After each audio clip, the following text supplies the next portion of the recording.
കോട്ടയം കളിയരങ്ങിൽ പല പ്രാവശ്യം വരാൻ അവസരം ഉണ്ടാവുകയും എന്നാൽ പലതവണയും ആ അവസരം എൻ്റെ ചില മറ്റ് സൗകര്യങ്ങൾ മൂലം നഷ്ടമാവുകയാണ്. അപ്പോൾ ഒടുവിൽ ഇന്നിവിടെ എത്താൻ കഴിഞ്ഞതിൽ വലിയ സന്തോഷമുണ്ട്. തീർച്ചയായും ഇത്തരമൊരു അവതരണത്തിന് ശേഷം ഒരു പ്രസംഗം കേൾക്കുക എന്നുള്ളത് ഏറ്റവും വിരസമായ ഏർപ്പാടാണ് എന്നെനിക്ക് നന്നായി അറിയാം. അപ്പോൾ പ്രസംഗത്തിന് മുൻപ് ഇന്ന് അവതരിപ്പിച്ച കലാമണ്ഡലം രശ്മിയുടെ അവതരണത്തെക്കുറിച്ച് ചില കാര്യങ്ങൾ പറയേണ്ടതാണ് എന്ന് തോന്നുന്നു. സത്യത്തിൽ അതിഗംഭീരമായൊരു അവതരണമായിരുന്നു. രശ്മി ഇതേ ഭാഗം തന്നെ കലാമണ്ഡലത്തിൽ അവതരിപ്പിക്കുന്നത് കാണാൻ എനിക്ക് കഴിഞ്ഞിട്ടില്ല. അതിലേറെയൊക്കെ ഇത് മുമ്പോക്കം പോയിട്ടുണ്ട് എന്നാണ് ഇന്ന് എനിക്ക് കണ്ടപ്പോൾ തോന്നിയത്. ഒരുപക്ഷെ നങ്ങ്യാർകൂത്തിൻ്റെ കൂടിയാട്ടത്തിൻ്റെ തന്നെ സമകാലീനമായ ഒരു സംസ്കാരത്തിൻ്റെ പരിച്ഛേദമായിട്ട് ഈ അവതരണം നമുക്ക് കാണാൻ കഴിയും. കാരണം പുതിയ ഉള്ളടക്കങ്ങൾ ഇത് രാമാനുജൻ്റെ രാമായണ കഥകളിൽ നിന്നൊന്ന് സ്വീകരിച്ച് ദേവദത്ത് പട്നായകിൻ്റെ കൂടി സ്വീകരിച്ചിട്ടാണ് എന്ന് പറഞ്ഞു. ഈ ഒരു കഥ പല രൂപങ്ങളിൽ നമ്മുടെ നാട്ടുവഴക്കങ്ങളിലും ചില രാമായണ പാഠങ്ങളിലും ഉണ്ട് എന്ന് നിൽക്കുമ്പോൾ തന്നെ ഇത് നങ്ങ്യാർകൂത്തിലേക്ക് എടുക്കുമ്പോൾ ഒരുപക്ഷെ അതിൻ്റെ ഏറ്റവും പ്രധാനപ്പെട്ട കാര്യം ബാബുവിനെ വിളിക്കാം.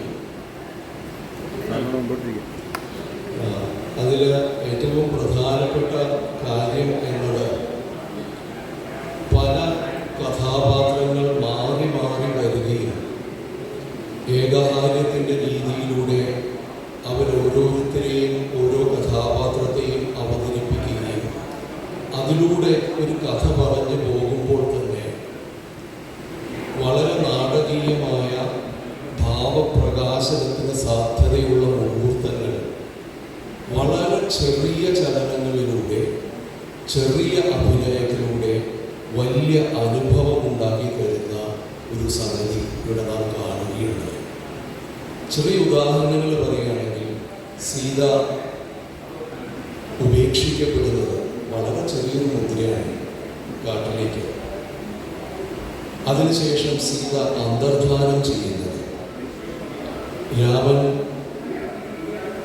സീതയുടെ അന്തർധാനത്തിന് ശേഷം കുശലവന്മാരോടൊപ്പം ഇരിക്കുമ്പോൾ ഈ ഭൂമിയിലെ പുല്ലുകളെല്ലാം സീതയുടെ കേശമാണ് എന്ന് തോന്നിക്കൊണ്ട് അവയെ ആലിംഗനം ചെയ്യുന്നത്.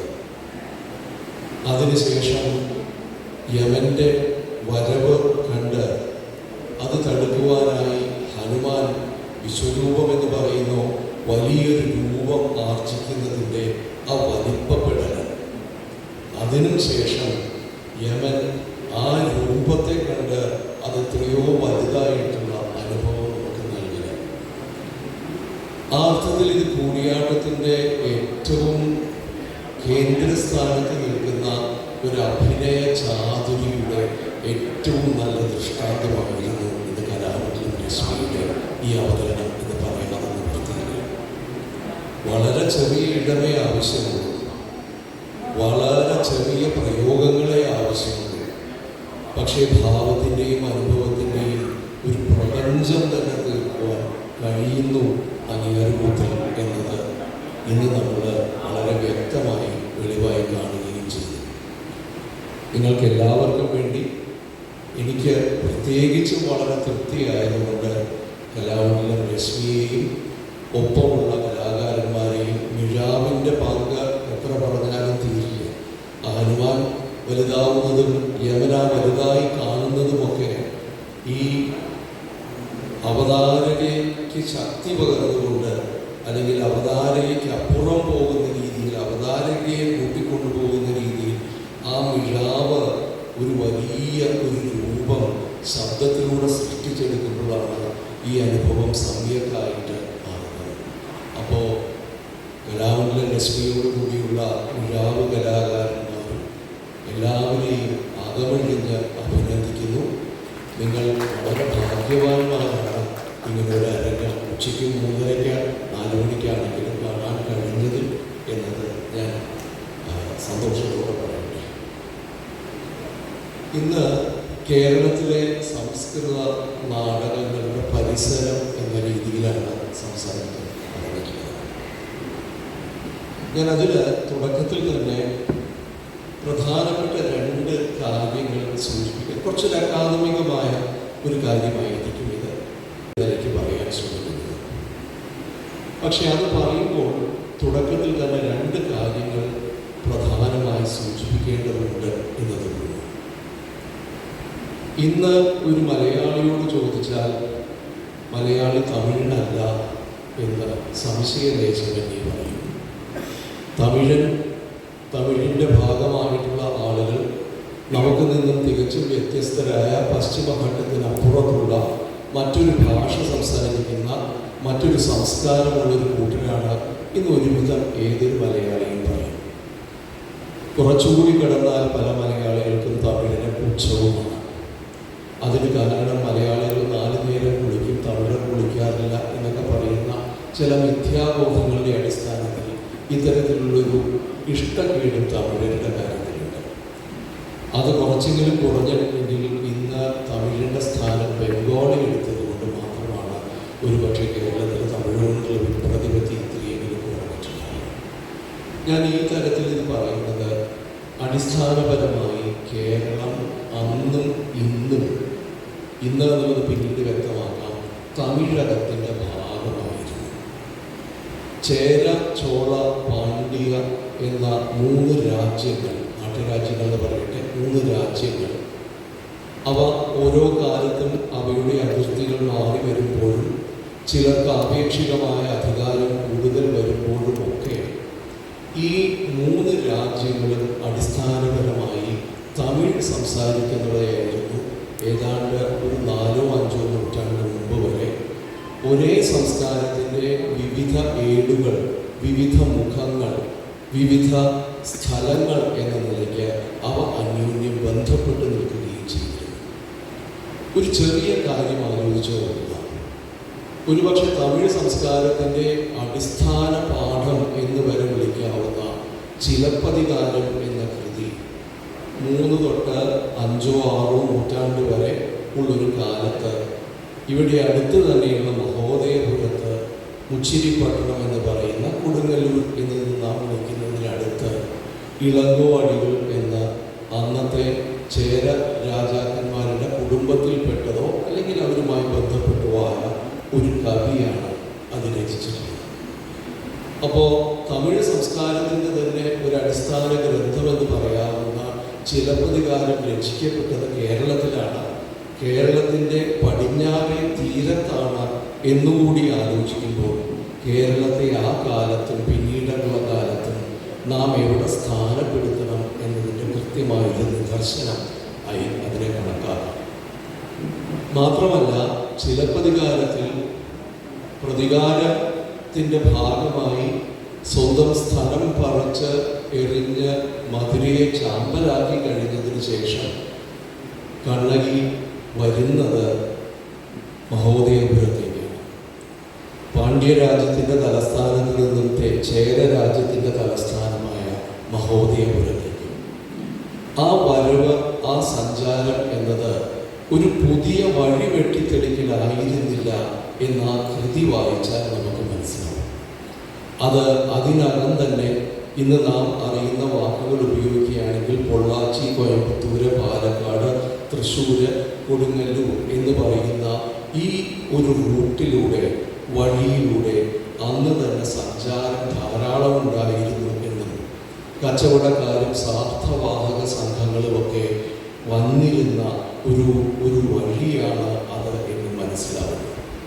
ഞാനിത് ഈ രീതിയിൽ പറയാൻ കാര്യം, കേരളം മാറി നിൽക്കുന്ന പശ്ചിമഘട്ടം ഉള്ളപ്പോൾ തന്നെ തമിഴകത്തിൽ നിന്ന് മാറി നിൽക്കുന്ന വ്യത്യസ്തമായ ഒരു ഭൂപ്രദേശവും സംസ്കാരവും നാഗരികതയും ഒക്കെ ആയിരുന്നു എന്ന ഇന്നുള്ള നമ്മുടെ തെറ്റിദ്ധാരണ ഒന്ന് പുനഃപരിശോധിക്കാൻ വേണ്ടിയിട്ടാണ്. രണ്ടാമത്തെ ഒരു കാര്യം എന്നത് പലപ്പോഴും സംസ്കൃത നാടകങ്ങളുടെ ചരിത്രത്തെക്കുറിച്ച് പറയുമ്പോൾ സംസ്കൃതത്തിൻ്റെ സ്വാധീനം ഏറ്റവും ശക്തമായി തെക്കേ ഇന്ത്യയിൽ ഉണ്ടായിട്ടുള്ളത് കേരളത്തിലാണ്. സംസ്കൃത സ്വാധീനത്തിൻ്റെ വെളിച്ചത്തിലാണ് മലയാള ഭാഷയുടെ രൂപീകരണം അല്ലെങ്കിൽ അതിൻ്റെ സവിശേഷമായ സ്വഭാവം ആർജിച്ചത് എന്നതിൻ്റെ വെളിച്ചത്തിലായിരിക്കണം. അല്ല എന്നുണ്ടെങ്കിൽ മലയാളത്തിലെ പദാവലിയുടെ ഭൂരിഭാഗവും ഇന്ന് ഒന്നുകിൽ സംസ്കൃതം അല്ലെങ്കിൽ സംസ്കൃതീകരിച്ച ഒന്നായി കഴിഞ്ഞതുകൊണ്ടും തമിഴ് വാക്കുകളും തമിഴ് പദങ്ങളും ഇന്ന് പലപ്പോഴും ഇംഗ്ലീഷിൽ വൾഗർ എന്ന് പറയുന്ന രീതിയിൽ ഏതോ നിലയ്ക്ക് മ്ലേച്ഛമായോ നീചമായോ പരിഗണിക്കപ്പെടുന്ന ഒരു സാഹചര്യത്തിൽ മലയാളവും മലയാളിയും സംസ്കൃതമായി കൂടുതൽ അടുത്ത് നിൽക്കുന്നു. സംസ്കൃതത്തിൻ്റെ ചരിത്രം തന്നെ, കേരളത്തിലെ സംസ്കൃതത്തിൻ്റെ ചരിത്രം തന്നെ കേരളത്തിൽ മാത്രമായി നിർമ്മിച്ചെടുക്കാനുള്ള ഒരു പ്രവണതയും നമുക്ക് കാണാൻ കഴിയും. അപ്പോൾ പലപ്പോഴും സംസ്കൃത നാടകത്തിൻ്റെ ചരിത്രം, സംസ്കൃത സാഹിത്യത്തിൻ്റെ ചരിത്രം കേരളത്തിൽ നിന്നുള്ളത് കുലശേഖരൻ്റെ 9-10 നൂറ്റാണ്ടുകളിൽ, ചിലർ 11 എന്ന് പറയുന്നു, കുലശേഖരവർമ്മൻ്റെ സുഭദ്രാ ധനഞ്ജയവും തപതി സമരവും തൊട്ട് തുടങ്ങുന്ന ഒരു പാരമ്പര്യമായിട്ട്, ഒരു ചരിത്രമായിട്ട് അതിനെ പരിമിതപ്പെടുത്താനുള്ള ശ്രമം കൂടി ഉണ്ടായിട്ടുണ്ട്. പക്ഷെ പെട്ടെന്നുള്ളൊരു നോട്ടത്തിൽ തന്നെ 2-3 കാര്യങ്ങൾ വ്യക്തമാണ്. ഒന്ന്, കുലശേഖരൻ നാടകങ്ങൾ രചിക്കുന്നതിന് മുൻപ് തന്നെ 6-7 നൂറ്റാണ്ടിൽ തന്നെ മഹേന്ദ്രവിക്രമൻ, പല്ലവ രാജാവായ മഹേന്ദ്രവിക്രമൻ്റെ മത്തവിലാസം നാടകം സൗത്ത് ഇന്ത്യയിൽ, തെക്കേ ഇന്ത്യയിൽ അവതരിപ്പിക്കപ്പെടുന്നതായിട്ടും പ്രചാരം ലഭിച്ചതായിട്ടും നമുക്ക് കാണാൻ കഴിയും. ബോധായനൻ്റെ ഭഗവത ചുരിയും, ബോധായനൻ യഥാർത്ഥത്തിൽ മഹേന്ദ്രവിക്രമ പല്ലവൻ തന്നെയായിരുന്നോ എന്ന ഒരു സംശയം പലരും പ്രകടിപ്പിക്കുകയും ചെയ്യുമ്പോഴും അദ്ദേഹം വ്യത്യസ്തനായ ഒരാളായിരുന്നു, ശൈലീപരമായ വിശകലനത്തിൽ വ്യത്യസ്തനായ ഒരാളായിരുന്നു എന്ന് ചില പണ്ഡിതരെക്കാരും അഭിപ്രായപ്പെടുമ്പോഴും മത്തവിലാസവും ഭഗവത ചുരവും തെക്കേ ഇന്ത്യയിൽ അതിന് ലഭിച്ചിട്ടുള്ള പ്രാധാന്യം എന്നത് മറ്റൊരു തരത്തിൽ, ഞാനത് പിന്നീട് പറഞ്ഞു വരുമ്പോൾ അത് വ്യക്തമാവും. അത് ഇവിടെ പ്രത്യേകിച്ച് ദക്ഷിണേന്ത്യയിൽ ഉണ്ടായിട്ടുള്ള ബൗദ്ധ ബ്രാഹ്മണ സംവാദത്തിൻ്റെയും സംഘർഷത്തിൻ്റെയും ചരിത്രവുമായി കൂടി ബന്ധപ്പെട്ടിരിക്കുന്നു. ഇതോടൊപ്പമാണ് ഹർഷൻ രചിച്ചത് എന്ന് പരിഗണിക്കപ്പെടുന്ന നാഗാനന്ദം എന്ന നാടകം, അടിസ്ഥാനപരമായി ജൈന സ്വഭാവമുള്ള നാഗാനന്ദം എന്ന നാടകം തെക്കേ ഇന്ത്യയിൽ അതിന് കിട്ടിയിരിക്കുന്ന പ്രകാരം. അപ്പോൾ കുലശേഖരൻ എന്നത് ദക്ഷിണാത്യ ഭാഗത്ത് നിന്ന് വരുന്ന ആദ്യത്തെ സംസ്കൃത നാടകകൃത്തല്ല. കുലശേഖരൻ്റെ നാടകങ്ങളുമല്ല തെക്കേ ഇന്ത്യയിൽ ആദ്യം പ്രചാരത്തിൽ വന്ന നാടകം.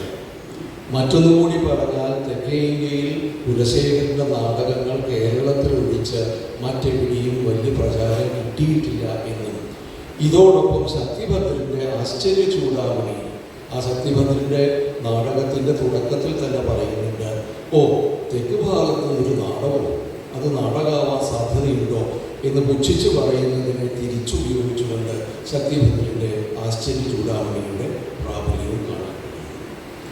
ഞാൻ ഇത്രയും ആമുഖമായി പറഞ്ഞത് കേരളത്തിലെ ഒരു സംസ്കൃതത്തിൻ്റെയോ സംസ്കൃത നാടകത്തിൻ്റെയോ ചരിത്രമോ പരിസരമോ നോക്കുമ്പോൾ നമുക്ക് കേരളത്തിൽ നിന്ന് തുടങ്ങാൻ കഴിയില്ല എന്ന അടിസ്ഥാനപരമായ ഒരു വസ്തുത ബോധ്യപ്പെടുത്താനാണ്. ലഭ്യമായ ചരിത്ര രേഖകൾ, കേരളത്തിലെ കാര്യം നോക്കുകയാണെങ്കിൽ അത് ചെറുതായിട്ടൊന്ന് പറയുകയാണെങ്കിൽ നമുക്ക് 2 പ്രധാനപ്പെട്ട അല്ലെങ്കിൽ 2 പാഠപരമായിട്ടുള്ള 2 പ്രധാനപ്പെട്ട രേഖകളാണുള്ളത്.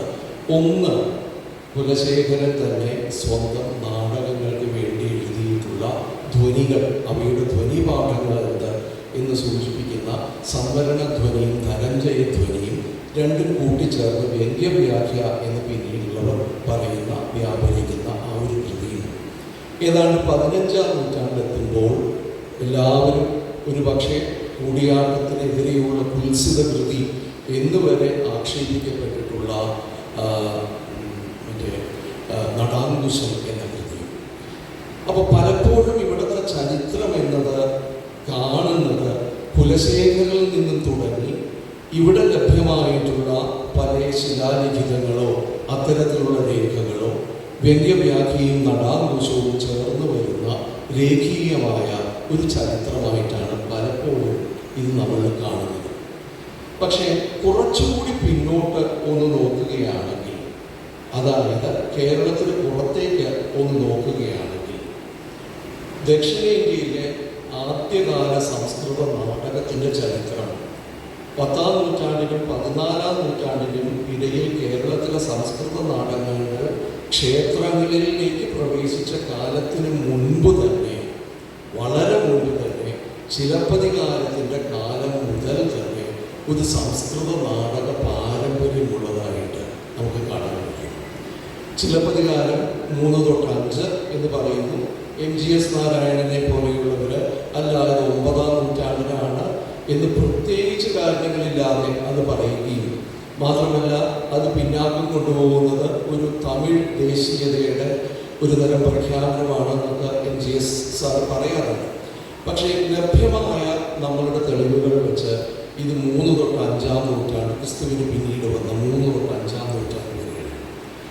കൂടിയാട്ടം അവതരിപ്പിക്കുന്ന, ഇന്ന് നാം അവതരിപ്പിക്കുന്നതായി പറയുന്ന സമുദായം ചാക്യ എന്ന വാക്കിൻ്റെ ഒരു പൂർവ്വ രൂപം ശാക്കയ്യൻ അല്ലെങ്കിൽ ശാക്കായി അല്ലെങ്കിൽ ചാക്കായി, 3 പ്രയോഗങ്ങളാണ് അതിൽ വരുന്നത്. ചിലപ്പതികാരത്തിൽ തന്നെ ശാക്കയ്യൻ എന്ന് ഉപയോഗിക്കുന്നുണ്ട്, ശാക്കൈ എന്ന് ഉപയോഗിക്കുന്നുണ്ട്, ചാക്കൈ എന്ന് ഉപയോഗിക്കുന്നുണ്ട്. മറ്റുള്ള രേഖകളിലും ഈ 3 വാക്കുകളിലും മാറി മാറി ഉപയോഗിക്കപ്പെടുന്നുണ്ട്. ചിലപ്പതികാരത്തിൽ ഈ വാക്ക് പ്രത്യക്ഷപ്പെടുന്നു എന്നത് വളരെ ശ്രദ്ധേയമായ കാര്യമാണ്. ഇവിടെ പലർക്കും അറിവുണ്ടാകുന്ന പോലെ ഇതിലെ 28-ാം ഗാഥയിൽ പറവൂർ കുത്തച്ചാക്കയ്യൻ, ചേരമ്പക്കാരുടെ തലസ്ഥാനമായ മഹോദയപുരത്തിനടുത്തുള്ള, ഇന്ന് നമ്മൾ നോർത്ത് പറവൂർ എന്ന് വിളിക്കുന്ന വടക്കൻ പറവൂരിൽ നിന്നുള്ള, കൊടുങ്ങല്ലൂരിന് സമീപമുള്ള വടക്കൻ പറവൂരിലെ സ്വദേശിയായ കൂത്ത് നടത്തുന്ന ഒരു ചാക്യാരെ പറവൂർ കുത്തച്ചാക്കയ്യൻ, അദ്ദേഹം ത്രിപുര ദഹനത്തിലെ കൊട്ടിച്ചേതം എന്ന ഭാഗം അവതരിപ്പിച്ചതിനെ കുറിച്ച് വിവരിക്കുന്നുണ്ട്. ആ കൊട്ടിച്ചേതം അവതരിപ്പിക്കുന്നതിലാണ് രണ്ടായിട്ട്, ശിവനും പാർവതിയുമായിട്ട് അർദ്ധനാരീശ്വരനായി ഒരു ഭാഗം പുരുഷനും മറുഭാഗം സ്ത്രീയുമായിട്ട് അദ്ദേഹം അത് അവതരിപ്പിച്ചു. അതെന്തൊരു പ്രാവീണ്യമാണ് എന്ന് ചിലപ്പതികാരത്തിൽ അതിനെ വിവരിക്കുകയും ചെയ്യുന്നു. ഇതോടൊപ്പം തന്നെ കുറച്ചുകൂടി പ്രധാനമായി പറയുകയാണെങ്കിൽ, തമിഴ് ഈസ്തറ്റിക്സ് എന്ന് വിളിക്കാവുന്ന, സൗന്ദര്യശാസ്ത്രം എന്ന് വിളിക്കാവുന്ന, അല്ലെങ്കിൽ തമിഴ് ഭാഷയുടെ തന്നെ ഏറ്റവും ആദ്യ അടിസ്ഥാന ഭാഷാഗ്രന്ഥമായി, അല്ലെങ്കിൽ അതിലെ കവിതകളിലെ ഗ്രന്ഥമായി, ഒരർത്ഥത്തിൽ എന്താണ് ഒരു അത് സാഹിത്യം എന്നുള്ള വാക്കില്ലെങ്കിലും എന്താണ് കവിതയുടെയും കാവ്യത്തിൻ്റെയും സ്വഭാവങ്ങൾ എന്ന് കൃത്യമായി നിർദ്ദേശിക്കുന്ന തൊൽക്കാപ്പിയം എന്ന കൃതിയിൽ, അത് വ്യാകരണവും കാവ്യശാസ്ത്രവും സ്വരവിജ്ഞാനവും എല്ലാം ഉൾപ്പെടുന്ന ഒരു കൃതിയാണ്. 8 അടിസ്ഥാന മെയ്പ്പാടുകളെ കുറിച്ച് പറയുന്നത്. മെയ്പ്പാടുകൾ എന്നുള്ളത് പലപ്പോഴും വളരെ എളുപ്പത്തിൽ ഇത് രസം ആയിട്ട് ബന്ധപ്പെടുത്തി, നാട്യശാസ്ത്രത്തിലുള്ള രസത്തിന് സമാനമാണ് ഈ മെയ്പ്പാടുകൾ എന്നാണ് പറയുന്നത്. പക്ഷേ വാക്ക് ശ്രദ്ധിക്കുകയാണെങ്കിൽ വലിയൊരു അന്തരം രസവും മെയ്പ്പാടും തമ്മിലുണ്ട് എന്ന് നമുക്ക് മനസ്സിലാവും. മെയ്പ്പാട് എന്ന് തന്നെയാണ് പറയുന്നത്. മെയ്യിൽ ഉണ്ടാകുന്ന പാട്.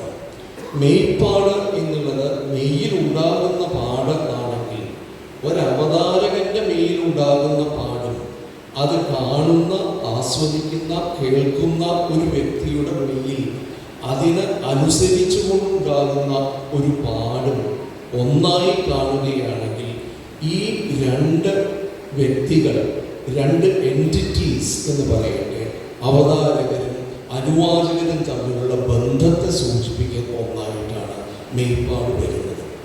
അത് മനസ്സിൻ്റെ അല്ലെങ്കിൽ മസ്തിഷ്കപരമായ ഒരു പ്രയോഗത്തിനേക്കാൾ കൂടുതൽ അത് ശരീരത്തിൻ്റെ മെയ്യിൻ്റേതായിട്ട് അത് കൃത്യമായി സ്ഥാനപ്പെടുത്തുന്നു.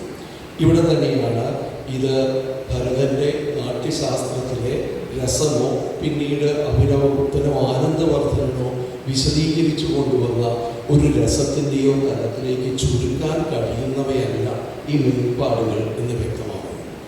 ഈ മെയ്പ്പാടുകൾ അടിസ്ഥാനപരമായി തൊൽക്കാപ്പിയം കൈകാര്യം ചെയ്യുന്ന കവിതകൾ പൂർണ്ണമായും അധിക പങ്കും ഡ്രമാറ്റിക് മോഡലാണ്, നാടകീയ സ്വഗതാഖ്യാനം എന്ന നിലയ്ക്ക് തൊൽക്കാപ്പിയത്തിൽ അധികവും വരുന്നത് ഈ ഡ്രമാറ്റിക് മോഡലാണ്. ഒരാൾ സ്വന്തം കഥ പറയുന്ന രീതിയിൽ, അല്ലെങ്കിൽ ഒരാൾ അയാളുടെ അനുഭവങ്ങൾ ഒറ്റയ്ക്ക് പറയുന്ന രീതിയിൽ. ഇന്നിപ്പോൾ നമ്മളിവിടെ കണ്ടതൊരു മോണലോഗാണ്, ഡ്രമാറ്റിക് മോണലോഗാണ്. അത് ചെയ്തത് ക്രിയകളിലൂടെയാണ്, ശരീരത്തിൻ്റെ ഭാഷയിലൂടെയാണ്. ഇത് തന്നെ ഒരാളിവിടെ നിന്ന് വാക്യത്തിൽ പറയുകയാണെങ്കിൽ അത് കവിതയിലുള്ള അല്ലെങ്കിൽ ഭാഷയിലുള്ള ഡ്രമാറ്റിക് മോണലോഗായി മാറാം. ഡ്രമാറ്റിക് മോണലോഗിൻ്റെ ഏറ്റവും പ്രധാനപ്പെട്ട കാര്യം എന്നത് ഈ പറയുന്ന ആൾക്ക് ചിലപ്പോൾ അതിൻ്റെ കഥാപാത്രമായിരിക്കാം, അല്ലെങ്കിൽ അതിന് പുറമേയുള്ള ഒരു ആഖ്യാതാവായിരിക്കാം. രണ്ടാണെങ്കിലും അതിൽ വരുന്ന സകല കഥാപാത്രങ്ങളെയും ആർജിച്ചുകൊണ്ട് ആവഹിച്ചുകൊണ്ട് ആ കഥാപാത്രമായി സംസാരിക്കാനോ പകർന്നു പറയാനോ കഴിയും. ഇവിടെ പകർന്ന് പാടുന്ന പോലെ തന്നെ വ്യക്തമാകുന്നുണ്ടാവില്ല. ഇവിടെ ഇപ്പോൾ ആരായിരുന്നു ഇന്നത്തെ ഈ അവതാരക? രാമനായിരുന്നോ? സീതയായിരുന്നോ? ഹനുമാനായിരുന്നോ? യമനായിരുന്നോ? കുശലവന്മാരായിരുന്നോ? അതോ നങ്ങിയാരായിരുന്നോ? അതോ രശ്മിയായിരുന്നോ? എൻ്റെ ചോദ്യം വ്യക്തമാവുന്നില്ല. പക്ഷേ ഒരർത്ഥത്തിൽ നടി എന്നത് ന്യൂട്രലായിട്ടുള്ള ഒരു ഗ്രൗണ്ടായിട്ട്, ആ ന്യൂട്രലായിട്ടുള്ള ഗ്രൗണ്ടിൽ നിന്നുകൊണ്ട് മറ്റേത് കഥാപാത്രത്തിലേക്കും സംക്രമിക്കാവുന്ന രീതിയിൽ, മറ്റേത് കഥാപാത്രവുമായി മാറി അഭിനയിക്കാവുന്ന രീതിയിലുള്ള ഒരു സ്വാതന്ത്ര്യം ഭംഗിയാകുന്നുണ്ട്. കൂടിയാട്ടത്തിലും അതുണ്ട്. കൂടിയാട്ടത്തിൽ രാവണനായിട്ടായിരിക്കും അരങ്ങത്ത് വരുന്നത് എന്നുണ്ടെങ്കിലും ഉത്തരീയം എടുത്ത് ചെറുതായിട്ട് ഇവിടെ മണിയിൽ കുത്തിക്കഴിഞ്ഞൊന്ന് മാറി നിന്നാൽ രാവണത്വം ആഹാര്യത്തിലുണ്ടാവും. പക്ഷേ സ്വന്തം പ്രകൃതത്തിൽ നിന്നും രാവണത്വം മാറുകയും മറ്റൊരു കഥാപാത്രമായി മാറാനുള്ള സ്വാതന്ത്ര്യം അവിടെ ഉണ്ടാവുകയും ചെയ്യും. അപ്പോൾ ഈ ഡ്രമാറ്റിക് മോണലോഗ് എന്ന് ഞാൻ തൊൽക്കാപ്പിയത്തിൽ അധികവും വിശകലന വിധേയമാകുന്നത് ഡ്രമാറ്റിക് മോണലോഗാണ് എന്നത് പ്രധാനമായി തീരുന്നത് ഒരുപക്ഷെ നാടകത്തിൻ്റെ തുടക്കം എന്ന നിലയ്ക്ക്, അവതരണത്തിൻ്റെ തുടക്കം എന്ന നിലയ്ക്ക്, തിയാട്രിക്കലായിട്ടുള്ള ഒരു അവതരണത്തിൻ്റെ തുടക്കം എന്ന നിലയ്ക്കായിരിക്കാം ഡ്രമാറ്റിക് മോണലോഗ് അതിനകത്ത് വരുന്നത്. ആ ഡ്രമാറ്റിക് ആയിട്ടുള്ള മോണലോഗ് സ്വഗതാഖ്യാനം, സ്വകീയാഖ്യാനം എന്ന് പറയുന്നത് അതിൻ്റെ മെയ്പ്പാടുകളെ കുറിച്ച് തൊൽക്കാപ്പിയൻ വളരെ വിശദമായിട്ട് പറയുന്നുണ്ട്. മാത്രമല്ല ആ കാലത്തെ ആവിഷ്കാര ഭാവനകൾ പ്രാഥമികമായും നാടകീയ സ്വഭാവമുള്ളതായിരുന്നു എന്നതിലേക്കാണ് ഇത് വിരൽ ചൂണ്ടുന്നത്. ഭാവഗീതങ്ങളോ ഈ തരത്തിലുള്ള എന്താ പറയുക സ്വകീയാഖ്യാനങ്ങൾ എന്ന് പറയുന്നതിൽ കഥയുണ്ടാകുമായിരിക്കും. പക്ഷെ കഥ പറച്ചിൽ എന്നതിനേക്കാൾ പ്രധാനം ഇതിൽ തന്നെ നിങ്ങൾ നോക്കിയിട്ടുണ്ടെങ്കിൽ കഥ പറയൽ ഒരു വശത്ത് നടക്കുന്നു, പക്ഷെ അതിന് സമാന്തരമായി ആയിത്തീരൽ എന്ന് പറയുന്ന ഒരു സംഗതി കാണുന്നുണ്ടോ? ഹനുമാനുമായിട്ടും അല്ലെങ്കിൽ യമനായിട്ടുമുള്ള ആയിത്തീരൽ നടക്കുന്നുണ്ട്. ഒരു കഥ പറയൽ മാത്രമല്ല, ആ ആയിത്തീരലാണ് ഒരു നാടകത്തിൻ്റെ ഏറ്റവും പ്രധാനപ്പെട്ട അംശം എന്നുണ്ടെങ്കിൽ തൊൽക്കാപ്പിയം വിവരിക്കുന്ന ആ സാഹിത്യ അല്ലെങ്കിൽ കാവ്യങ്ങളുടെ കൃതികളുടെ അടിസ്ഥാന സ്വഭാവം നാടകീയമായിരുന്നു എന്ന് പറയാൻ കഴിയും.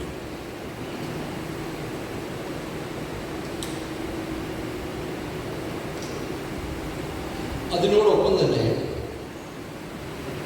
ആ കാലത്ത് നേരത്തെ സൂചിപ്പിച്ച ബുദ്ധമത പ്രചാരണത്തിനും ബൗദ്ധ ബ്രാഹ്മണ സംവാദങ്ങൾക്കുമായി രചിക്കപ്പെട്ട മത്തവിലാസം ഭഗവതചുകം എന്ന് പറയുന്ന നാടകങ്ങളുടെ ചില സൂചനകൾ തരുന്നു. ഇനി കുറച്ചും കൂടി ദൃഢമായ ചില ചരിത്രപരമായ തെളിവുകളിലേക്ക് പോവുകയാണെങ്കിൽ തഞ്ചാവൂരിലെ തിരുവുടൈത്തുറയിലുള്ള ഗോമുക്തേശ്വര ക്ഷേത്രം എന്ന പലരും പോയിട്ടുള്ളൊരു സ്ഥലമായിരിക്കും, പോകേണ്ട സ്ഥലം. അതിസുന്ദരമായ തഞ്ചാവൂരിലെ ക്ഷേത്രങ്ങളൊക്കെ പോകേണ്ട സ്ഥലം. ഗോമുക്തേശ്വരവും ബൃഹദീശ്വര ക്ഷേത്രവും ഒക്കെ അസാമാന്യമായ ചരിത്രത്തിൻ്റെ അട്ടകളിലൂടെ അവിടെ ഇങ്ങനെ നിൽക്കുന്നുണ്ട്. എവിടെ തൊട്ടാലും ചരിത്രമാണ്, എവിടെ നോക്കിയാലും ചരിത്രമാണ്. പോയിട്ടില്ലെങ്കിൽ നിങ്ങളൊക്കെ പറ്റുകയാണെങ്കിൽ കളിയിലങ്ങ് ഒരു ബസ് എടുത്തിട്ട് തഞ്ചാവൂരിലേക്ക് എല്ലാവരെയും കൂട്ടി കൊണ്ടുപോകേണ്ടതാണ് എന്ന് ഞാൻ തീർച്ചയായും പറയും. അത് വലിയൊരു സഞ്ചാരമാണ്. കാരണം നിങ്ങൾ കേരളത്തിൻ്റെ അല്ലെങ്കിൽ ദക്ഷിണേന്ത്യയുടെ തന്നെ ഭൂതകാലം കണ്ടെത്താനുള്ളൊരു ശ്രമമായിട്ട് നടക്കുകയും ചെയ്യും. അവിടത്തെക്കുറിച്ച് നല്ല ധാരണയുള്ള ആൾക്കാർ വേണം. അവിടുത്തെ ഗൈഡുമാരായിട്ട് കാര്യമില്ല, ചരിത്രകാരന്മാരാണെങ്കിലും വേണ്ടി. പക്ഷെ ഈ ഗോമുക്തേശ്വര ക്ഷേത്രത്തിൻ്റെ ഗർഭഗൃഹത്തിൻ്റെ പടിഞ്ഞാറേ ഭിത്തിയിൽ ഒരു ലിഖിതമുണ്ട്. ആ ലിഖിതം ചോള ചക്രവർത്തിയായ രാജരാജൻ ഒന്നാമൻ്റെ 9ാം ഭരണവർഷത്തിലേതാണ്. അത് ഏതാണ്ട് ക്രിസ്തുവർഷം 894 ഗണിക്കപ്പെട്ടിരിക്കുന്നു. തേൻകരൈ തിരൈമുറ നാട്ടിലെ ചാത്തന്നൂർ ഗ്രാമസഭാ ക്ഷേത്രത്തിലെ ചതുശാലൈ അമ്പലത്തിൽ യോഗം ചെയ്യുകയും ചാക്കൈ കാണി, ഞാൻ നേരത്തെ പറഞ്ഞ ചാക്കയ്യൻ എന്ന് പറഞ്ഞല്ലോ, ചാക്കൈ കാണി കാണിക്കയായിട്ട് അതിനെ ഇവിടെ വിരുത്തി എന്ന് വിളിക്കുന്നു. ചാക്കയിലുള്ള ശമ്പളമായിട്ട് അല്ലെങ്കിൽ ഭോഗം ആയിട്ട് അനുഭവിച്ചു വന്നിരുന്ന കുമരൻ ശ്രീകണ്ഠൻ, നമ്മൾ മലയാളത്തിൽ അയാളെ കുമാരൻ ശ്രീകണ്ഠൻ എന്ന് വിളിക്കുമായിരിക്കും. കുമരൻ ശ്രീകണ്ഠൻ എന്ന ചാക്കയ്യർക്ക് വേണ്ടി ഒരു നിബന്ധം ഉണ്ടാക്കുകയും ചെയ്തതായി ഇതിൽ രേഖപ്പെടുത്തിയിട്ടുണ്ട്. ശ്രദ്ധിക്കണം, ഒന്നാമത് ഇത് ഗോമുക്തേശ്വര ക്ഷേത്രത്തിലാണ്. പക്ഷേ ഈ നിബന്ധം ചെയ്യുന്നത് ഗോമുക്തേശ്വര ക്ഷേത്രത്തിൽ ഏതെങ്കിലും ഒരു പ്രത്യേക അവതരണം നടത്താനല്ല, മറിച്ച് സാത്തന്നൂർ ഗ്രാമസഭാ ക്ഷേത്രത്തിലെ ചതുശാല അമ്പലത്തിൽ യോഗം ചേർന്ന് അവിടെ ചാക്കൈ കാണി കൊടുക്കാനായിട്ട് തീരുമാനിക്കുന്നു. ആരാണ് തീരുമാനിക്കുന്നത്? രാജരാജ ചോളൻ 9ാം ഭരണവർഷത്തിലേതാണിത്. പക്ഷെ രാജരാജ ചോളൻ അല്ല ഇത് തീരുമാനിക്കുന്നത്. ഈ പൈസ കൊടുക്കുന്നത് രാജരാജ ചോളനല്ല. ഈ പൈസ കൊടുക്കുന്നത് ഗോമുക്തേശ്വര ക്ഷേത്രമല്ല, മറിച്ച് നേരത്തെ സൂചിപ്പിച്ച തിരൈമുറ നാട്ടിലെ ചാത്തന്നൂർ ഗ്രാമസഭയാണ് ഇത്തരമൊരു നിബന്ധനം ഉണ്ടാക്കി തീർക്കുന്നത്. എന്ന് പറഞ്ഞാൽ ക്ഷേത്രവുമായോ രാജവാഴ്ചയുമായോ ഒരു ബന്ധവുമില്ലാതെ നമ്മുടെ ഇന്നത്തെ ഒരു ഗ്രാമസഭ നമ്മൾ വിളിക്കുന്നില്ലേ, അല്ലെങ്കിൽ നമ്മുടെ ജില്ലാതല പഞ്ചായത്തോ അല്ലെങ്കിൽ ഇപ്പോൾ പഞ്ചായത്ത് ഇലക്ഷൻ കഴിഞ്ഞ സ്ഥിതിക്ക് ഇത്തരം ഒരു പഞ്ചായത്ത് ചേർന്നിട്ട്, എന്നാൽ ഇവിടെ ഈ സ്ഥലത്ത് ഇനി തൊട്ട് കളിയരങ്ങനെ എല്ലാ മാസവും നങ്ങ്യാർകൂത്ത് നടത്താനായിട്ട് പൈസ തരിക എന്ന് തീരുമാനിച്ചാൽ അതിന് സമാനമാണ് ഇതുണ്ടാവുന്നത്. പക്ഷേ കളിയരങ്ങിന് കൊടുക്കുക എന്നതിനുപരിയായി ഈ ശ്രീകണ്ഠൻ എന്ന് പറയുന്ന ചാക്കയ്യനാണ് ഇത് കൊടുക്കുന്നത്, അല്ലെങ്കിൽ ആ ശ്രീകണ്ഠൻ തലവനായിട്ടുള്ള ആ കുടുംബത്തിന്. എന്തിനാണ് ഇത് കൊടുക്കുന്നത്? ഓരോ വർഷവും പുരട്ടാശി മാസത്തിലെ, അതായത് സെപ്റ്റംബർ മാസം ഒക്ടോബർ മാസത്തിൻ്റെ കാലത്ത് പൂരൂരുട്ടാതി നക്ഷത്രത്തിലെ ഉത്സവത്തോടനുബന്ധിച്ച് 7 അംഗങ്ങളുള്ള ഒരാര്യക്കൂത്ത് അവതരിപ്പിക്കുന്നതിനായി നൃത്തഭോഗം ആയിട്ടാണ് ഈ ദാനം നൽകിയത്.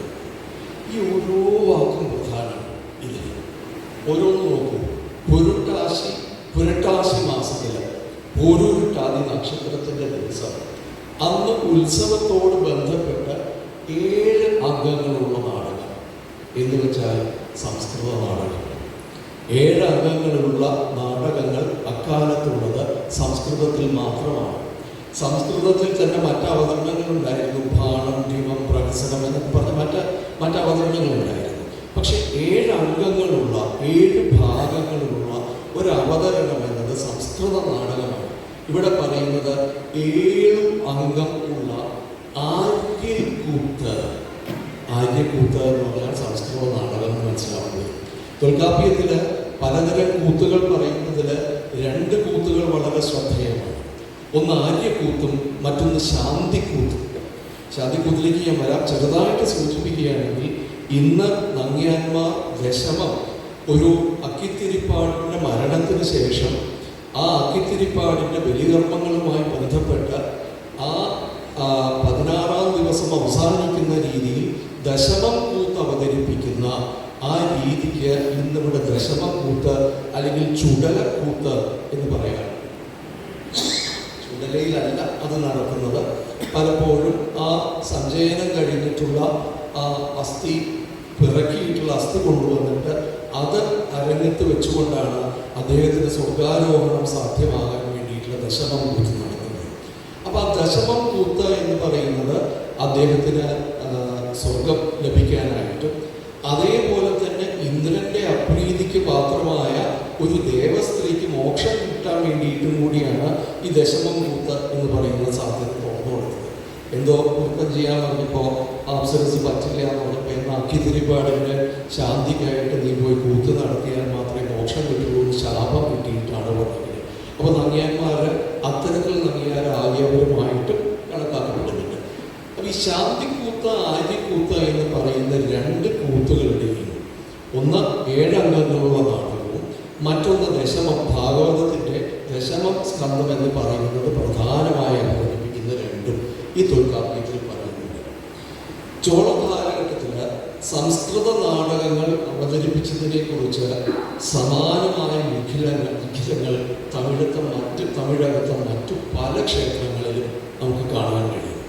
ഇവിടെയാണ് നമ്മൾ മനസ്സിലാക്കേണ്ടി വരിക, 8-9 നൂറ്റാണ്ടുകളിലൂടെ ബ്രാഹ്മണർ കേരളത്തിൽ ആഗതരാവുകയും കേശവൻ വെളുത്താട്ടൊക്കെ കൃത്യമായി ട്രേസ് ചെയ്തേക്കുന്ന പോലെ കേരളത്തിൽ 32 ക്ഷേത്ര ഗ്രാമങ്ങൾ സ്ഥാപിക്കുകയും മറ്റ് 32 കർണാടകത്തിലാണെന്നും ഈ 32 ക്ഷേത്ര ഗ്രാമങ്ങൾ സ്ഥാപിക്കുകയും ഒരു നിലയ്ക്ക് കേരളത്തിൻ്റെ മലമ്പ്രദേശവുമല്ല തീരപ്രദേശവുമല്ലാത്ത ഇടനില പ്രദേശങ്ങളിൽ മുഴുവനും ബ്രാഹ്മണ ക്ഷേത്രാധിപത്യം അല്ലെങ്കിൽ ക്ഷേത്ര സങ്കേതങ്ങളുടെ ഒരു സ്വാധീനം ആധിപത്യം വരികയും ഇവിടുത്തെ നാട്ടുരാജാക്കന്മാർ മുഴുവനും അവരുടെ നിർണയത്തിന് അധീനതയിൽ ആവുകയും ചെയ്ത ഒരു സാഹചര്യം നിൽക്കുമ്പോൾ തന്നെ 2-ാം നൂറ്റാണ്ട് 3-ാം നൂറ്റാണ്ട് മുതൽ സംസ്കൃതവും ബ്രാഹ്മണരും തെക്കേ ഇന്ത്യയുടെ മറ്റു ഭാഗങ്ങളിലൊക്കെ വന്നു തുടങ്ങുകയും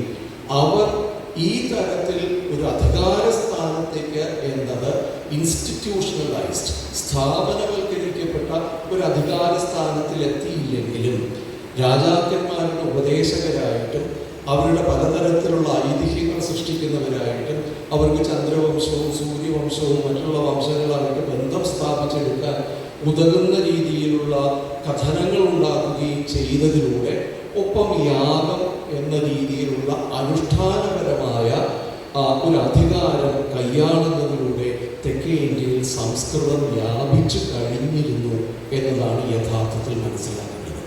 ആ സംസ്കൃതത്തിന് പലപ്പോഴും കന്നഡത്തിൻ്റെയോ തെലുങ്കിൻ്റെയോ തമിഴിൻ്റെയോ പ്രാധാന്യത്തെക്കാൾ കൂടുതൽ അനുഷ്ഠാനപരമായ പ്രാധാന്യം സംസ്കൃതം കൈയാളുകയും ചെയ്യും. ഇപ്പം നമ്മൾ രാമായണത്തിൻ്റെയൊക്കെ ഒരു ടെറിട്ടോറിയൽ അല്ലെങ്കിൽ ഭൂമിശാസ്ത്രപരമായ അതിലെ വികാസം നോക്കുകയാണെങ്കിൽ ഇതാണ് നമുക്ക് കാണാൻ കഴിയുന്നത്, വൈദിക ബ്രാഹ്മണ്യത്തിൻ്റെ ഒരു വ്യാപനം എന്നത്. ഏതായാലും തെക്കേ ഇന്ത്യയിൽ സംസ്കൃത നാടകങ്ങൾ അവതരിപ്പിക്കുന്നതിനെ പറ്റി ഞാനിപ്പോൾ നേരത്തെ സൂചിപ്പിച്ച പോലെ ധാരാളം ശിലാലിഖിതങ്ങളും സൂചനകളും നമുക്ക് കാണാൻ പറ്റും. ഒരു ഉദാഹരണം കൂടി എടുത്തു പറയാം, കാരണം ഇത് വളരെ പ്രധാനപ്പെട്ടതാണ്. തഞ്ചാവൂർ ജില്ലയിലെ തന്നെ കീരാനൂരിലുള്ള ശിവലോകനാഥ ക്ഷേത്രത്തിൽ രാജേന്ദ്ര ചോളൻ 1ാമത്തെ ഭരണകാലത്തുള്ള 2 ലിഖിതങ്ങളുണ്ട്. ആദ്യത്തേത് ഉത്സവകാലങ്ങളിൽ നാടകങ്ങൾ അവതരിപ്പിക്കുന്നതിനായി മരുതൂർ ചാക്കൈ എന്നു പേരുള്ള പരമേശ്വരൻ ശ്രീകണ്ണൻ ഭൂമി ദാനമായി നൽകിയതിനെ കുറിച്ച് പ്രതിപാദിക്കുന്നു. ഇതിനു പുറമെ ഒരു ദിവസത്തെ പ്രകടനത്തിന് 10 കലം നെല്ല് എന്ന നിരക്കിൽ പ്രതിവർഷം 70 കലം നെല്ലും അദ്ദേഹത്തിന് നൽകണമായിരുന്നു. ആ കണക്ക് നോക്കൂ, ഒരു ദിവസത്തെ അവതരണത്തിന് 10 കലം നെല്ല് എന്ന നിരക്കിൽ പ്രതിവർഷം 70 കലം നൽകണമായിരുന്നു. അപ്പോൾ എത്ര ദിവസത്തെ അവതരണമാണ്? 7 ദിവസത്തെ. വീണ്ടും പറയാതെ പറഞ്ഞു വരുന്നത് 7 അംഗമുള്ളൊരു നാടകം അവതരിപ്പിക്കുക, 7 ദിവസത്തെ അവതരണം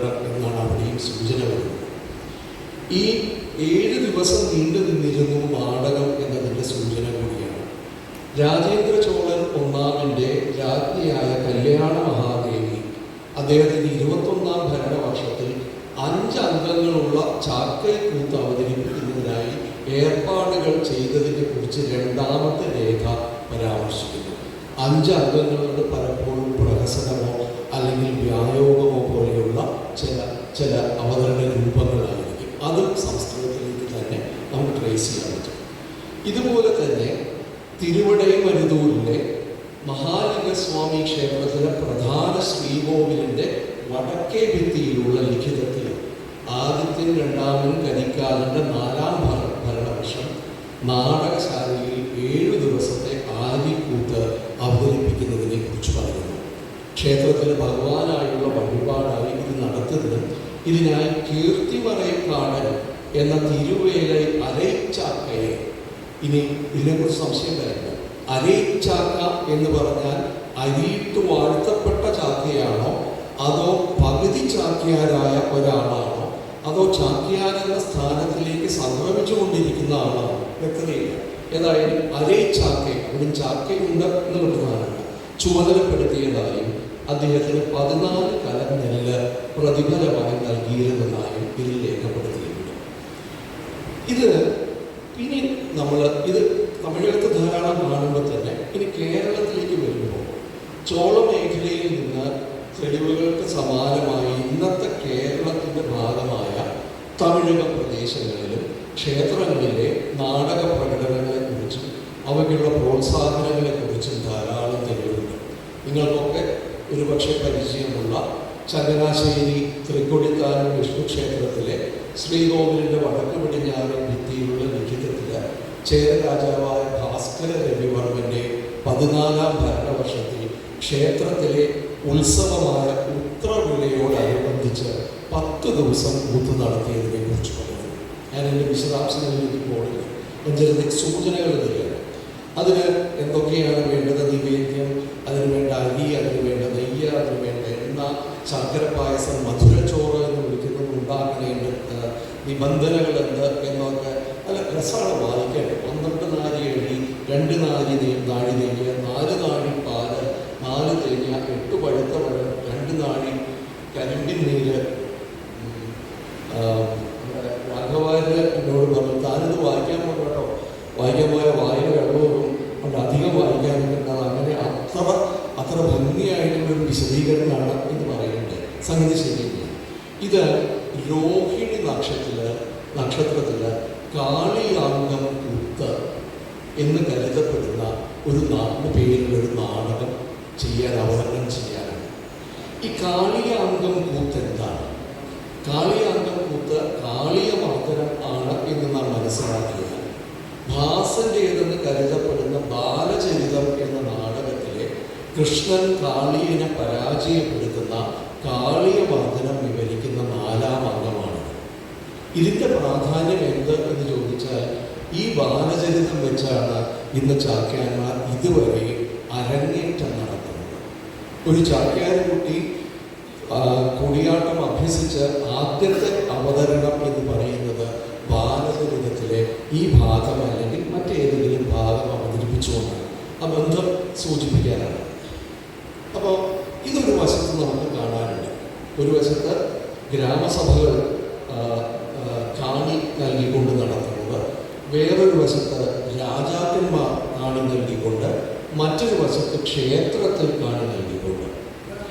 ഇനി കുലശേഖരൻ്റെ കാര്യത്തിലേക്ക് നമ്മൾ എത്തുമ്പോൾ 9-10 നൂറ്റാണ്ടിലാണെങ്കിൽ വ്യംഗ്യവ്യാഖ്യ എന്ന് പറയുന്ന സംവരണ ധനഞ്ജയ ധ്വനിയിൽ ക്ഷേത്രം എന്നൊരു പ്രതിപാദനമേ ഇല്ല, എവിടെയില്ല. മറിച്ച് തോലൻ എന്ന് വിളിക്കുന്ന അദ്ദേഹത്തിൻ്റെ സതീർത്ഥ്യൻ ബ്രാഹ്മണനായ തോലനോട് വഞ്ചിയിൽ വരാൻ ആവശ്യപ്പെടുകയും അദ്ദേഹം ആലുവ ഭാഗത്ത് നിന്നാണ് എന്ന് തോന്നുന്നു വഞ്ചിയിൽ മഹോദയപുരത്ത് വരികയും, അപ്പോൾ ഈ നാടകങ്ങളിലെ ധ്വനി ഉടൻ തന്നെ ധ്വനി എന്ന് ആലോചിക്കുമ്പോൾ നമ്മൾ അഭിനവഗുപ്തൻ്റെ ആനന്ദവർദ്ധനൻ്റെ ധ്വനിയാണ് എന്ന് വിചാരിച്ചാൽ ചിലപ്പോൾ തെറ്റായി പോകും. അവിടെ ഇത് വ്യംഗ്യം ആണ്. ആ വ്യംഗ്യത്തിൻ്റെ സ്വഭാവം എന്ത് എന്ന് ചോദിച്ചാൽ തഥപ്രവിശ്യതി ധനുർബാണോ എന്ന സുഭദ്രാധനഞ്ജയത്തിൻ്റെ ആദ്യ വരി എടുത്തിട്ട് തഥപ്രവിശ്യതി എന്ന് പറഞ്ഞാൽ അങ്ങനെ പ്രവേശിച്ചു. എങ്ങനെ എന്നുള്ള ചോദ്യം വരും. ആ എങ്ങനെ എന്നുള്ള ചോദ്യത്തിന് ഉത്തരമായിട്ട് ഈ നാടകം തുടങ്ങുന്നതിന് മുൻപ് പൂർവ്വസംബന്ധം എന്ന രീതിയിൽ അതിനു മുമ്പുള്ള കഥകൾ ചേർത്തുകൊണ്ട് കുറച്ച് ഭാഗം അഭിനയിക്കുക. ആ അഭിനയിക്കുന്നത് എന്താണ്? ഒരു വശത്ത് പാഞ്ചാലി കാത്തിരിക്കുന്നു, പാഞ്ചാലിയെ കാണാനായിട്ടാണ് ധനഞ്ജയൻ പോകുന്നത്. പക്ഷെ ഇപ്പുറത്ത് സുഭദ്ര, ഇവിടെ കൃഷ്ണന്റെ സഹോദരി സുഭദ്ര എവിടെയുണ്ട്? സുഭദ്ര ഇവനിൽ അനുരക്തനാണ് എന്ന് കേട്ടപ്പോൾ ധനഞ്ജയൻ അങ്ങോട്ട് പോകണം എന്നുമുണ്ട്. ഒരു വശത്ത് പാഞ്ചാലിയുടെ ക്രോധം, മറുവശത്ത് സുഭദ്രയോടുള്ള പ്രേമം. ഇത് രണ്ടും ഉള്ള ഒരു സംഘർഷം, മാനസികമായ സംഘർഷമാണ് തഥപ്രവിശ്യതി എന്ന് പറയുമ്പോൾ, അങ്ങനെ പ്രവേശിച്ചു എന്ന് പറയുമ്പോൾ സൂചിപ്പിക്കേണ്ടത് എന്നും. അത് വലിയ വിസ്തരിച്ചുള്ള ആട്ടത്തിലൂടെയല്ല, നയനാഭിനയത്തിലൂടെയാണ് അത് സൂചിപ്പിക്കേണ്ടതെന്നും വ്യംഗ്യവ്യാഖ്യായിൽ കുലശേഖരൻ പറയുന്നുണ്ട്. പക്ഷേ ഇതിന് രസകരമായ കാര്യം എന്നുള്ളത് ഇതെവിടെ വെച്ചാണ് നടക്കുന്നത്? ഇത് കൊട്ടാരത്തിൽ തന്നെയുള്ള പ്രതിമാഗൃഹത്തിൽ വെച്ചാണ് ഇത് നടക്കുന്നത്. തോരനെ വിളിച്ചിരിക്കുന്നു, എന്നിട്ട് പറയാണ് ഇത് നടന്മാർക്ക് എങ്ങനെ അഭിനയിക്കണ്ടേ എന്നുള്ള കാര്യത്തിലൊക്കെ കുറച്ച് സംശയമുണ്ടാവും. അതൊന്നും ഞാൻ കാണിച്ചു തരാം, അതിൻ്റെ വിശദീകരണം തരാം, താൻ അത് എഴുതിയെടുക്കുക, എന്നിട്ട് അത് ഇതിൻ്റെ ഒരു സഹായ ഗ്രന്ഥമായിട്ട് മാറ്റുക എന്ന് പറഞ്ഞ് ഈ രാജാവ് കുലശേഖരവർമ്മൻ ഈ ഭാഗം അഭിനയിച്ച് കാണിക്കുകയാണ് ചെയ്യുന്നത്. ആ അഭിനയിക്കുന്ന രീതിയാണ് തോരൻ എഴുതി വെച്ചതായിട്ട് പിന്നീട്. അവിടെ ക്ഷേത്രവുമില്ല, മറ്റു യാതൊന്നുമില്ല, ഒരു കൊട്ടാരത്തിലെ പ്രതിമാഗ്രഹമാണ്. അവിടെയാണ് നാടകം അവതരിപ്പിക്കുന്നത്. ഇതെല്ലാം കൂടി ചേർത്ത് പറയുകയാണെങ്കിൽ അടിസ്ഥാനപരമായി നമുക്ക് പറയാൻ കഴിയുന്നത് 3 തരത്തിലുള്ള സ്ഥലങ്ങളിലാണ് സംസ്കൃത നാടകങ്ങൾ അവതരിപ്പിക്കപ്പെട്ടത്. ഒന്ന്, നേരത്തെ സൂചിപ്പിച്ച പോലെ ക്ഷേത്രങ്ങൾ. ആ ക്ഷേത്രങ്ങളിൽ അവതരിപ്പിക്കാനായിട്ട് ക്ഷേത്ര ഭാരവാഹികളോ അവരുടെ ഭരണാധികാരികളോ അല്ലെങ്കിൽ രാജാക്കന്മാരോ കൊടുക്കുന്നുണ്ടാവും. 2, ക്ഷേത്രത്തിന് പുറത്തുള്ള ഇടങ്ങളിൽ, ക്ഷേത്രവുമായി ഒരു ബന്ധവുമില്ലാതെ നേരത്തെ സൂചിപ്പിച്ച പോലെ ആ ചാക്കയിന് കൊടുത്ത ആ കാണി എന്ന് പറയുന്നത് ഒരു ഗ്രാമത്തിലാണ് അത് ചെയ്യേണ്ടത്. അത് നോക്കുമ്പോൾ നമ്മൾ പലപ്പോഴും കെ.എൻ. ഗണേശൻ്റെയൊക്കെ വർക്കിൽ ശ്രദ്ധിക്കുന്നതായാൽ കൂത്തമ്പലത്തിന് സമാനമായി ഉണ്ടായിരുന്ന മറ്റൊരു അമ്പലം ഉണ്ടായിരുന്നു. സമാന്തരമായി അവയുടെ പേരാണ് വഴിയമ്പലം എന്ന് പറയുന്നത്. ഈ വഴിയമ്പലങ്ങൾക്ക് അടുത്തായിരുന്നു ഉണ്ണിയച്ചിയുടെയും ഉണ്ണിയാടിയുടെയും ഒക്കെ ഗൃഹം എന്നത് തന്നെ. വഴിയമ്പലങ്ങൾ എന്നത് ഒരേ സമയം ആളുകൾ പാർക്കാൻ മാത്രമല്ല അവരുടെ ആസ്വാദനത്തിനുള്ള സ്ഥലങ്ങൾ കൂടിയായിരുന്നു. അവിടെ അവതരണങ്ങൾ ഉണ്ടായിരുന്നു എന്ന് അനുമാനിക്കാവുന്നതാണ്. അതിൻ്റെ കൂടുതൽ സൂചനകൾ കിട്ടിയിട്ടില്ല, പക്ഷെ അത്രയൊരു അനുമാനം സാധ്യമായിട്ടുണ്ട്. അപ്പോൾ വഴിയമ്പലങ്ങളിൽ ഇത് അവതരിപ്പിച്ചിട്ടുണ്ടാകാം. 3-ാമത്തേത്, ഇടം എന്ന നിലയ്ക്ക് അത് രാജകൊട്ടാരങ്ങളിൽ അവതരിപ്പിച്ചിട്ടുണ്ടാകും. ഇതിന് സമാന്തരമായി നമ്മൾ പറയേണ്ടി വരിക 3 തരത്തിലുള്ള പുരസ്കരണം അല്ലെങ്കിൽ 3 തരത്തിലുള്ള പ്രോത്സാഹനം, സാമ്പത്തികമായ സഹായം ഈ അവതരണങ്ങൾക്ക് കിട്ടിയിട്ടുള്ളതാണ്. ഒന്ന്, രാജഭോഗം എന്ന രീതിയിൽ രാജാക്കന്മാരിൽ നിന്ന് ലഭിക്കുന്നത്. 2, ക്ഷേത്രങ്ങളിൽ നിന്നും കിട്ടുന്ന കാണി. 3, നേരത്തെ സൂചിപ്പിച്ച ഗ്രാമസഭകൾ പോലെയുള്ളവരിൽ നിന്നുള്ള കാണികൾ അല്ലെങ്കിൽ അവരുടെ സഹായം. അപ്പം ഇത്തരത്തിൽ 3 സംഗതികളാണ് നിൽക്കുന്നത്. പ്രോബ്ലം എന്താണെന്ന് വെച്ചാൽ ഈ വ്യംഗ്യവ്യാഖ്യ കഴിഞ്ഞ് പിന്നെ വലിയൊരു നിശബ്ദത. പിന്നെ നമ്മൾ കാണുന്നത് ഈ നടാങ്കുശം എന്ന കൃതിയിൽ അതിശക്തമായി കൂടിയാട്ടത്തെയും ചാക്യാന്മാരെയും ശക്തമായി വിമർശിച്ചുകൊണ്ടുള്ള ആ കൃതി. അതുകൊണ്ടാണ് അത് അപ്പുകുട്ടൻ നായർ കുൽസിത കൃതി എന്ന് വിളിച്ചത്. കുൽസിതൊന്നുമല്ല, അത് കൃത്യമായിട്ട് ഒരു സംവാദത്തിൻ്റെ സ്വഭാവമാണ് അതിനുള്ളത്. എന്താണ് സംസ്കൃതത്തിലെ വാദം, തർക്കം എന്ന് മനസ്സിലാക്കാത്തത് കൊണ്ടാണ് അത് കുൽസിതം എന്ന് പറയേണ്ടി വരുന്നത്. പക്ഷെ ആ കൃതിയുടെ ഏറ്റവും പ്രാധാന്യം എന്ന് പറയുന്നത് 15-ാം നൂറ്റാണ്ടിൽ ഉണ്ടായിരുന്ന കൂടിയാട്ട അവതരണത്തിൻ്റെ സ്വഭാവം എന്ത് എന്ന ആ കൃതിയുടെ വിമർശനങ്ങളിൽ നിന്ന് നമുക്ക് വളരെ വ്യക്തമായിട്ട് മനസ്സിലാവും. 4 പ്രധാനപ്പെട്ട കുറ്റങ്ങളാണ് ഈ കൃതിയിലെ കർത്താവ് നടനായിട്ടുള്ള വ്യക്തിയോട് പറയുന്നത്, നിങ്ങൾ എന്തെങ്കിലും കാട്ടണേ എന്ന് ചോദിക്കണ്ട. അതായത് വ്യക്തമായിട്ട് പറയുകയാണെങ്കിൽ എന്തെങ്കിലും കാട്ടുന്നത്, ഗ്രന്ഥകർത്താവ് നാടകത്തിൽ എഴുതിയിരിക്കുന്നത് പലതും കാണിക്കില്ല, ശരിയല്ലേ? ഇന്നൊരു അംഗം മാത്രം കാണിക്കുക, ഇതിന് മുമ്പുള്ളതും പിമ്പുള്ളതും കാണിക്കില്ല. ഗ്രന്ഥകർത്താവ് അല്ലെങ്കിൽ നാടകകർത്താവ് നാടകത്തിൽ എഴുതാത്തത് പലതും കാണിക്കുകയും ചെയ്യും. നിർവഹണം എന്ന് പറഞ്ഞുകൊണ്ട് ആദ്യമായിട്ടുള്ള കാലം വരെ എത്തിച്ചു കൊണ്ടുവന്ന് ആദ്യം സംക്ഷേപം, പിന്നെ ഇതിനകത്തുള്ള സകല കഥകളും പറഞ്ഞുകൊണ്ട് നിർവഹണം നടത്തുകയും ചെയ്യും. അപ്പോൾ ഗ്രന്ഥകർത്താവ് ഉൾപ്പെടുത്തിയത് ഉൾപ്പെടുത്തില്ല, ഉൾപ്പെടുത്താത്തത് ഉൾപ്പെടുത്തും. ഗ്രന്ഥകർത്താവ് എവിടെയാണോ ചുരുക്കിയിട്ടുള്ളത് അവിടെയൊക്കെ നിങ്ങൾ വിശദീകരിക്കും. ഗ്രന്ഥകർത്താവ് എവിടെയാണോ വിശദീകരിക്കുന്നത് അവിടെയൊക്കെ നിങ്ങൾ ചുരുക്കും. 4 പ്രധാനപ്പെട്ട തെറ്റുകൾ ഇതിന് ഉദാഹരണങ്ങൾ കൊടുക്കുന്നുണ്ട്. അത് വായിച്ചാൽ നമുക്ക് മനസ്സിലാവുന്നത് ഇപ്പോൾ എന്ന് വേണ്ട 20-ാം നൂറ്റാണ്ടിൻ്റെ തുടക്കത്തിൽ അല്ലെങ്കിൽ 20-ാം നൂറ്റാണ്ടിൻ്റെ പകുതിയോടെയുള്ള, പിന്നീട് അതിൽ മാറ്റങ്ങൾ വന്നതുകൊണ്ടാണ് ഒരു കൂടിയാട്ടത്തിൻ്റെ സ്വഭാവം എന്തോ അതിനോട് അത്ഭുതകരമാവണ്ണം സദൃശമായിട്ടുള്ള ഒരു കൂടിയാട്ടത്തിൻ്റെ ചിത്രമാണ് ഈ നടാങ്കുശത്തിൽ നമുക്ക് ലഭിക്കുന്നത്. അപ്പം ഈ 4 നൂറ്റാണ്ട് കൊണ്ട് അല്ലെങ്കിൽ 5 നൂറ്റാണ്ട് കൊണ്ട് കുലശേഖരന്റെ കാലം തൊട്ട് ഇതുവരെയുള്ള കാലം 15-ാം നൂറ്റാണ്ട് എത്തിയപ്പോഴേക്കും പല ദിക്കുകളിലും അവതരിപ്പിച്ചിരുന്ന സംസ്കൃത നാടകം മറ്റെവിടെയും അവതരിപ്പിക്കാതെ കേവലം ക്ഷേത്രത്തിൽ മാത്രമാണ്. മാത്രമല്ല, മുമ്പ് ഇദ്ദേഹം സൂചിപ്പിച്ച രീതിയിൽ നിന്നൊക്കെ വ്യത്യസ്തമായി ഈ 4 ദോഷമാണോ ഗുണമാണോ എന്നൊക്കെ വേറെ രീതിയിലായിരിക്കും. വിസ്തരിക്കലാണല്ലോ കൂടിയാട്ടത്തിൻ്റെ ഗുണം എന്ന് പറയുന്നത്. അത്തരത്തിലുള്ളൊരു സമ്പ്രദായമായിട്ട് ഇത് മാറുകയും ചെയ്യും. ചുരുക്കത്തിൽ എന്താണ് ഇതിനിടയ്ക്ക് സംഭവിച്ചത് എന്നതാണ് ഒരു പക്ഷേ കേരളീയ സംസ്കൃത നാടകത്തിൻ്റെ ചരിത്രത്തിലെ അനുമാനങ്ങൾ നടത്തേണ്ടുന്ന ആവശ്യകതയായിട്ടുണ്ട്. ഈ കാലത്താണ് നേരത്തെ പറഞ്ഞ പോലെ ബ്രാഹ്മണാധിപത്യം എന്നത് ക്ഷേത്ര സങ്കേതങ്ങളിലൂടെ കേരളത്തിൽ ഉടനീളം സ്ഥാപിതമായി മാറുന്നു. മാത്രമല്ല, മഹോദയപുരം അവസാനത്തെ ചേരരാജാവ് 100 വർഷത്തെ ചോള രാജാക്കന്മാരുമായിട്ടുള്ള യുദ്ധം, ശരിക്കും 100 വർഷമുള്ള യുദ്ധമായിരുന്നു എന്നുള്ളത് അറിയില്ല. ഇടയ്ക്കിടയ്ക്കിടയ്ക്ക് യുദ്ധം ഉണ്ടായിരുന്നു. എന്തായാലും ചേര സാമ്രാജ്യം എന്നുള്ളത് ഏതാണ്ട് അസ്തപ്രജ്ഞമാവുകയും ഒടുവിലത്തെ ചേര രാജാവ് മഹോദയപുരത്തിൽ നിന്ന് എല്ലാം എടുത്തു പെറുക്കി കൊല്ലത്ത് പോയി താമസമാവുകയും അതോടൊപ്പം തന്നെ പെരിയാറിൽ വെള്ളം കയറ്റത്തിൻ്റെ ഫലമായി മഹോദയപുരം മുങ്ങിപ്പോവുകയും ചെയ്യുന്ന ഒരു ഘട്ടം 12-ാം നൂറ്റാണ്ടിലെ 13-ാം നൂറ്റാണ്ടിലെ വലിയ വെള്ളപ്പൊക്കത്തിൻ്റെ അവസ്ഥ. ഈ ഒരു കാലത്ത് നമുക്ക് മനസ്സിലാവുന്നത് ഒരുപക്ഷെ രാജരാജ ചോളൻ്റെയോ രാജേന്ദ്ര ചോളൻ്റെയോ പോലെ മുമ്പ് കുലശേഖരൻ ചെയ്തിരുന്ന പോലെ കലകൾക്കും നാടകാവതരണങ്ങൾക്കും വേണ്ട പ്രോത്സാഹനം കൊടുക്കാൻ സാമ്പത്തികമായും അധികാരപരമായും കെൽപ്പുള്ള രാജാക്കന്മാർ തമ്പുരാക്കന്മാർ ഇവിടെ ഇല്ലാതെ പോവുകയും സാധാരണ ജനങ്ങൾക്കിടയിൽ ഗ്രാമസഭ പോലെയുള്ള അത്തരം രീതികളിൽ ഈ നാടകാവതരണങ്ങൾക്ക് വേണ്ട രീതിയിലുള്ള പിന്തുണ കൊടുക്കാൻ കഴിയാതെ പോവുകയും ചെയ്തപ്പോൾ ഈ 3 ഇടത്തിൽ നിന്ന് ഒരിടത്തിലേക്ക് ഈ അവതരണം ചുരുങ്ങുന്നു, ക്ഷേത്രത്തിലേക്ക്. അപ്പോൾ പലപ്പോഴും പറയും 15-ാം നൂറ്റാണ്ടാവുമ്പോഴേക്കും കൂടിയാട്ടം കൊണ്ട് ക്ഷേത്രത്തിലേക്ക് സംക്രമിച്ചു. അങ്ങനെ ഒരു സംക്രമിക്കലല്ല ഉണ്ടായിട്ടുണ്ടാവുക.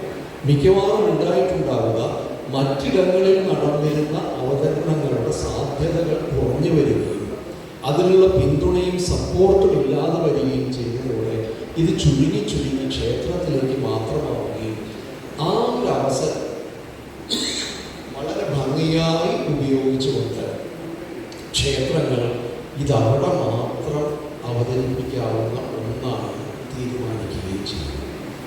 അതിൻ്റെ ഭാഗമായി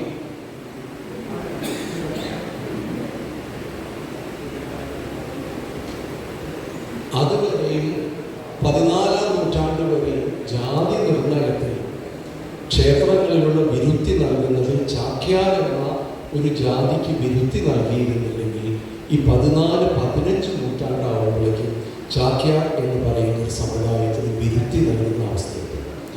എന്താണ് ഇതിൻ്റെ പ്രാധാന്യം? കാരണം ഇതൊക്കെ കേൾക്കുമ്പോൾ എന്താണ് ഇതൊക്കെ നമ്മൾ അറിഞ്ഞിട്ട് കാര്യം സ്വാഭാവികമായിട്ട് പലർക്കും തോന്നുന്നുണ്ട്. വളരെ ലളിതമാണ്. ഇന്ന് നിൽക്കുന്ന കൂടിയാട്ടത്തിൻ്റെ ഒരു സ്വഭാവത്തിൽ ഏറ്റവും പ്രധാനമായി പലരും ദർശിക്കുന്ന ഒന്ന് അതുമായി ബന്ധപ്പെട്ട് നിൽക്കുന്ന അനുഷ്ഠാനങ്ങളാണ്. ഈ അനുഷ്ഠാനങ്ങൾ വളരെ ശ്രദ്ധയോടെ നോക്കുന്നതായ നാടകത്തിനകത്താണ്, നാടകത്തിന് പുറത്താണ്. തുടക്കത്തിലോ ഒടുക്കത്തിലോ മാത്രം ഒരർത്ഥത്തിൽ നമ്മൾ ബ്രാക്കറ്റ് ചെയ്ത് വെക്കുകയാണ് പറയുന്നത്. ഒരു സംഗതി നമ്മുടെ പുതിയ തരത്തിലുള്ള പാക്കേജിംഗ് ഉണ്ട്. ഉണ്ടാക്കുന്നതൊക്കെ ചൈനയിലാണ്, പക്ഷെ പാക്കറ്റ് വരിക ആപ്പിൾ എന്നുള്ള രീതിയിലുള്ള ഒരു കമ്പനിയുടെ പാക്കേജിംഗ് ആയിരിക്കും. അപ്പോൾ അത് ആപ്പിളിൻ്റെ സ്വന്തമായി, ചൈന അവിടെ കാണില്ല. അതേപോലെ തന്നെ പുറമേ ഉണ്ടായിരുന്ന ഒരു നാടക പ്രവൃത്തി ക്ഷേത്രത്തിനകത്തേക്ക് കൊണ്ടുവരികയും ക്ഷേത്രത്തിൻ്റെ ഉടമസ്ഥാവകാശം സ്ഥാപിക്കുന്ന പോലെ അതിൻ്റെ മുൻപും പിൻപും അനുഷ്ഠാനങ്ങൾ ചേർക്കുകയും ചെയ്തതോടുകൂടി ഇത് ക്ഷേത്രത്തിൽ മാത്രം അവതരിപ്പിക്കാവുന്ന ഒന്നായിത്തീരുന്നു. ശ്രദ്ധേയമായൊരു കാര്യം കൂടി, ഈ പുതിയ പേട്രണേജ് എന്ന് പറയുന്നത്, പുരസ്കരണം എന്ന് പറയുന്നത് സ്ഥാപിതമായതോടെ വടക്കുള്ള തളിപ്പറമ്പിൽ ഇതിൻ്റെ ആരംഭം കുറിക്കുന്ന, ക്ഷേത്രഗ്രാമങ്ങളുടെ തുടക്കം കുറിക്കുന്ന തളിപ്പറമ്പിൽ പെരിഞ്ചല്ലൂർ എന്ന് പറയുന്ന സ്ഥലത്ത് കുലശേഖരൻ്റെ നാടകങ്ങൾ അവതരിപ്പിക്കാൻ പാടില്ല എന്നുള്ള നിയമമുണ്ട്. രണ്ടാമതൊരു നിയമം എന്നത്, ഏറ്റവും ഒടുവിൽ ചാക്യാന്മാർക്ക് ഈ കല ഇനി തുടരാൻ സാധിക്കില്ല എന്ന് വന്നാൽ നേരെ തിരുവഞ്ചിക്കുളത്ത് പോയി സ്വന്തം അണിയിലം അവിടെ തൂക്കിയിട്ടിട്ട് നേരെ കാശിക്ക് പോകാനാണ് അവർക്കുള്ള നിർദ്ദേശം. ഈ രണ്ട് കഥകളും രണ്ട് ഉത്ഭവസ്ഥാനങ്ങളെയാണ് സൂചിപ്പിക്കുന്നത്.